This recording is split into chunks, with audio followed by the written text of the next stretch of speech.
আসসালামু আলাইকুম ভাই ও বোনেরা। আশা করুন তোমরা সবাই ভালো আছেন।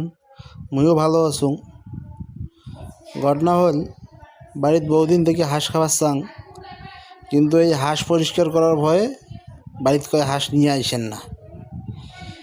এবার নাকি খুব কষ্ট, তা কি করা যায়।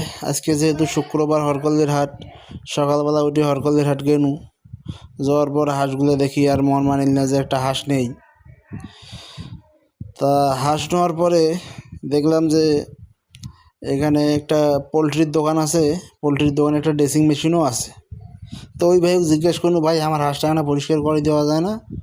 আমরা কয় বলে দেওয়া যাবার নাই।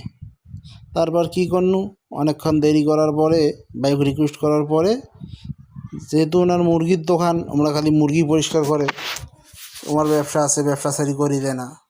তারপরে রিকোয়েস্ট করার পরে হাঁসটা পরিষ্কার করে দিল।